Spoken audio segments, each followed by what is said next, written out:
Hello, this is Eastern Europe Review, a joint production of BELSAT and TVP World with the reports and analysis from Ukraine, Belarus and Russia.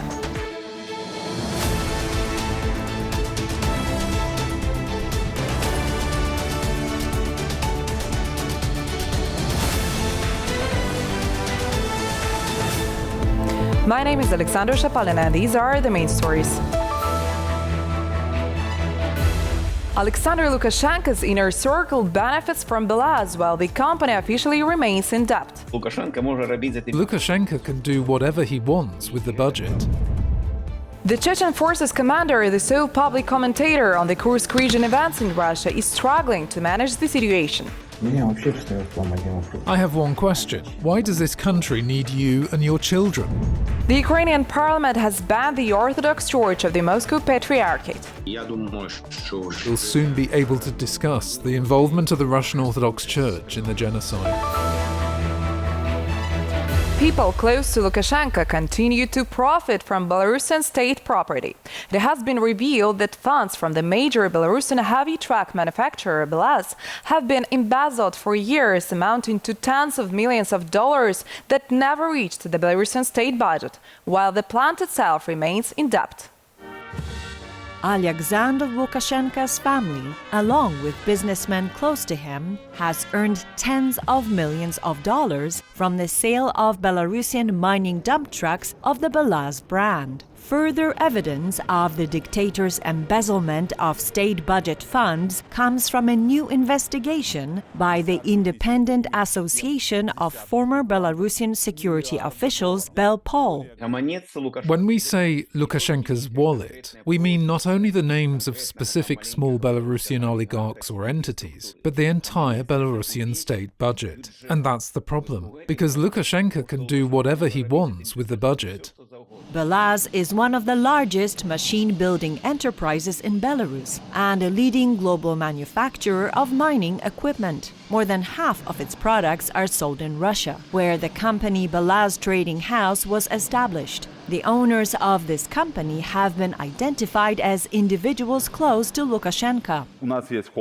The holding itself has no right to sell directly to recipients. That's why a network of dealers has been established. There are about 20 dealers, each managed by either the Presidential Sports Club or people directly associated with it. The Presidential Sports Club was one of the founders of BELSAT Trading House in Russia. It is led by Lukashenko's middle son, Dmitry. These people are unlikely to have skills in sales, marketing or after-sales service. Their primary role is to control the flow of money and ensure that nothing gets out of hand. Among the owners of BELSAT Trading House were also businessmen close to the dictator, Yuri Chizh and Viktor Kuluyu. They later sold their shares for a nominal value of just over $1,000. Yuri Chizh sold his shares to the BELSAT holding, and Viktor Kuluyu sold his to the Presidential Sports Club. According to BELPOL, the Presidential Sports Club earned approximately $66.3 million from the sale of Belarusian equipment through BELSAT Trading House. Meanwhile, the manufacturer itself earned $83.2 million. Yuri Chizh and Viktor Kuluyu earned about $2.5 million and $3 million, respectively. At the same time, BELSAT, which plays a crucial role in the country's economy, has been reporting debts for years. Meanwhile, Lukashenko has continued to present himself as a relentless fighter against corruption. Corruption is the root of our economy. I've always said this. It causes significant losses to our country, not only economically, but also politically. Nevertheless, independent journalists have regularly exposed Lukashenko's corruption schemes. For example, a few weeks ago, the Belarusian Investigative Center revealed the embezzlement of state funds from the sale of Belarusian potash. The theft occurs during the export of fertilizers, with the company BelaruskAli overpaying for the transshipment of goods from trains to ships in St. Petersburg. BelaruskAli платит 20 Belarus Kali pays $20 per ton, but only $11 reaches the port, while $9 is retained by a Cypriot firm called Dimikandum Investment Holding Limited. Over 23 years, a total of $35 million has been stolen. Belpol has promised to produce 2 more films detailing the self-enrichment schemes at Belaz. Abdialudinov, commander of the Chechen Special Forces Akhmat and deputy head of the military political department of the Russian Armed Forces, has recently become the main Russian spokesperson on the crisis in the Kursk region. He daily reports on how the situation is stabilizing. Here is an overview of Aludinov's background. From the first day of the crisis in the Kursk region, Abdialudinov has been the primary Russian military spokesperson on the matter. On August the 6th, the day the Ukrainian armed forces crossed the border, he suggested grabbing popcorn and watching Russian forces repel the attack. Let's all stay calm, grab some popcorn, and watch as our troops destroy the enemy. By August the 8th, Alaudinov's tone had shifted. He initially claimed that the situation is not critical. Then on August 10th, stated that Russia had maximum control over the situation. On August the 11th, he said the situation is gradually stabilizing, and by August the 13th, he asserted that the situation is under control. On August the 14th, he announced that they had completed blocking the enemy, and by August the 18th, he declared that the enemy has been stopped. Meanwhile, the Ukrainian armed forces continued to capture more settlements on Russian territory. At times, Alaudinov's statements were blunt, and some of his comments, particularly about conscripts, provoked anger within Russian society. If your 18-year-old children, who are already in the Ministry of Defense, are not expected to defend the homeland when it is under attack and the enemy is on our territory, I have one question. Why does this country need you and your children?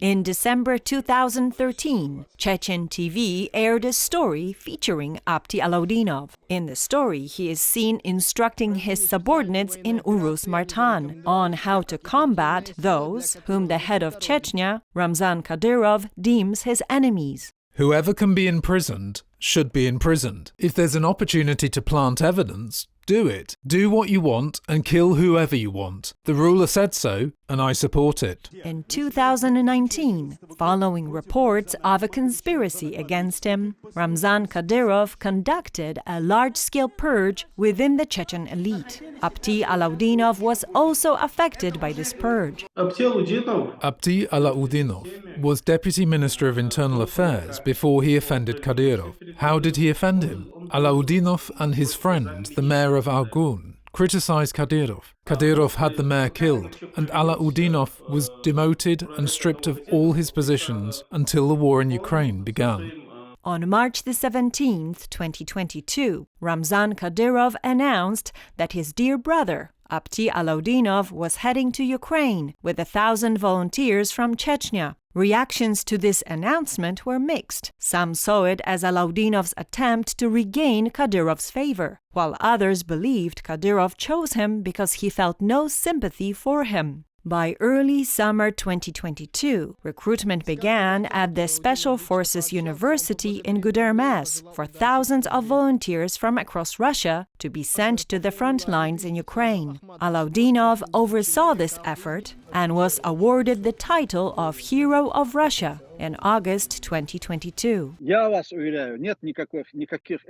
I assure you, there are no elite units. There are people who are favored by Putin, who receive enormous financial resources from the Kremlin. These resources are given for their loyalty, which they constantly demonstrate. Experts suggest that Alauddinov is unlikely to advance his own political career. Instead, he appears to be advancing the agenda of Ramzan Kadyrov, who frequently describes himself as Putin's foot soldier. Alauddinov, in turn, refers to Kadyrov as the ruler. On 20th of August, the Ukrainian parliament voted to ban the activities of the Orthodox Church of the Moscow Patriarchate. The bill was first presented in October of last year and has since been amended over 1,000 times. A bill to ban the activities of religious organizations linked to Russia was submitted to Parliament in January of last year. On August the 16th, it received public support from the Ukrainian President Volodymyr Zelensky and representatives of the Council of Churches. At a meeting with the President, the leaders of various religious organizations issued a statement declaring that the Russian Orthodox Church had become, quote, complicit in the crimes of Russian soldiers. I've spoken with members of the Council of Churches and religious organizations. I'm grateful for their support of our efforts towards Ukraine's spiritual independence. A bill has been proposed to the Verkhovna Rada that aims to ensure there'll be no further manipulation of the Ukrainian Church by Moscow. The parliament has passed a bill to ban the activities in Ukraine of religious organizations with centers of influence in Russia. This legislation does not target churches in general, but rather specific parishes, monasteries, educational institutions, and other legal entities which total more than 12,000 across Ukraine. First, the State Service for Ethnopolitics and Freedom of Conscience will determine whether a religious organization has an administrative center in the aggressor state. If so, it will issue an order for the organization to rectify the situation within 9 months. Only after this period will it proceed to file a court case to ban the organization. Since the Ukrainian Orthodox Church of the Moscow Patriarchate does not exist as a legal entity or an integrated organization within the Ukrainian legal system, the question arises about how to address the specific communities that are part of the Ukrainian Orthodox Church of the Moscow Patriarchate, which number in the thousands. Each case will need to be examined by the courts.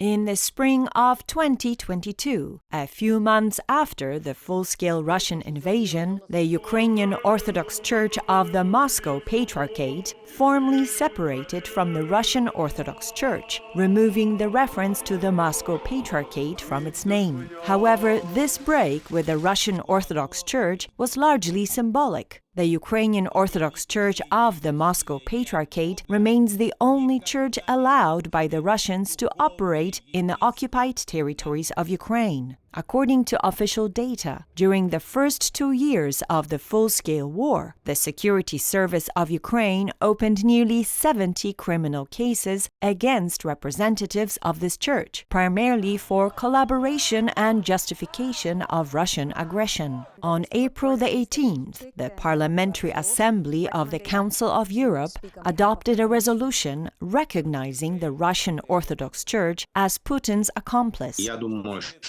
I believe that we'll soon be able to discuss the involvement of the Russian Orthodox Church in the genocide. We're gathering and documenting evidence. The relevant resolution from the Parliamentary Assembly of the Council of Europe clearly states that the so-called Russian Orthodox Church isn't a genuine church, but rather a part of the totalitarian Putin regime, as noted in the resolution. According to Mikita Potorayev, the aim of the law banning the Ukrainian Orthodox Church of the Moscow Patriarchate is to strengthen Ukraine's state security.